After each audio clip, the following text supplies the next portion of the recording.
Being a Seiko watch collector, it is easy to be indulged in their vast collection of watches, with varieties for every collector. In my case, the dive watches are what hooked me into this madness. So in this video, I will be talking mostly about Seiko dive watches since that is where I have the most experience with. Most modern Seiko watches are readily available and can be easily bought in the store if you have the budget for it. But what we will be talking about today are the watches that are already discontinued, and why I think it is worthwhile to collect, yet dangerous at the same time. I'll be discussing the latter in a while. First, let's talk about the worthwhile part. Collecting neo-vintage to pre-SKX Seiko watches are getting harder each year that passes by. Just like every other thing, that tends to happen when people feel the need to reminisce or have a nostalgia flashback when they see a particular thing. In this case, wristwatches. Now, Seiko has been very good at this, since I believe their current best-selling watches are based from past designs, such as the 62 Mas, Willard's, Seiko Turtle, and on the Seiko 5 front, the SSK 001, the GMT movement. You get the point. They are milking reissues, reinterpretations unlike any other watch company, and that's how they buy into the younger generation, such as myself. But having experienced the reissues, as in my early years I have collected the Baby Marine Master and the Seiko Sumos, they were great, but there was just something about the lousy old 7S26 and 415 watches that spoke to me. It's like this. Seiko releases so many modern watches that the ones we used to ignore are being highly sought after, and rightfully so because they were designed ambitiously and maybe even better. For example, we have here the SKX 781, the first gen Orange Monster. It is such a beautiful watch with arguably the best lume Seiko has ever put on their dive watch. Now, we are in the 4th generation with better movement and different design, but the older generations just have a different feel and look to it.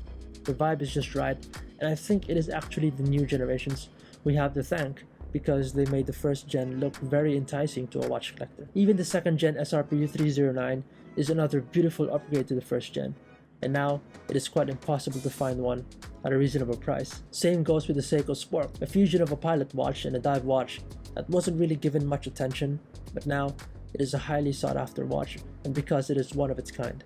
Seiko Spork is such a magnificent timepiece, and surely a watch worth collecting. I think it is a watch that if you have bought it when it was released, never let it go. A below 5-year production of this watch, and who knows how many more are out there. How about collecting vintage Seiko watches? We have here a black version of the Seiko Panda, which I'm not sure if it originally had a gold case or a stainless steel. I don't really mind it because that gilt dial just looks astonishing. I really like the combination of the markers and text in gold. These are just fun watches to collect, very seldomly seen. Now let's move on to the SKX watches. I know we talked quite a bit about the Orange Monster, but I'll be talking about the SKX 007 and SKX 009. These were discontinued in 2018, and ever since then, they have been getting higher in demand. There are still a lot of these watches out there, but the pricing territory is closing in on the Seiko Prospex watches. But what really made me scratch the SKX Itge was when I bought the used ones. I didn't want to buy the new ones because I just think I have seen enough of them already. But recently, maybe a couple of years ago, the SKX hunt was coming back and I realized how good these simple dive watches can be, even more worthwhile than some of the modern watches I've collected. There's just something about the SKX that screams practicality and reliability, which I'm sure you have heard a lot of times. The 7S26 movement is ugly with no hacking and winding, but it is not built for that. The reason why I think it is worthwhile to collect is because they are just such great watches to have. The price it was sold for before and the value that you were getting was more than justifiable. It was a bang for the buck. Again, all of these watches were reasonable to collect before, and the reason why it is dangerous to collect them now is because of the price to value ratio that you're getting. Despite the modern and much better alternative options you may have. You could argue that if you really wanted to collect all and have the money, you can buy any old Seikos on the market and have a complete collection. But what I'm talking about here are for the beginner to average, maybe to slightly intermediate Seiko watch collectors that are collecting now in 2024 or in any time in the future. It is getting more unreasonable each day to collect them because of the asking. Let's say you're looking for a 2nd gen Orange Monster, the SRP 309 earlier, and you find out the price is at north of $550 and maybe even $500 if you're lucky.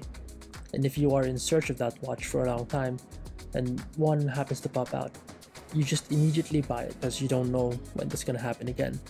This is common for even the other watches that I have been talking about.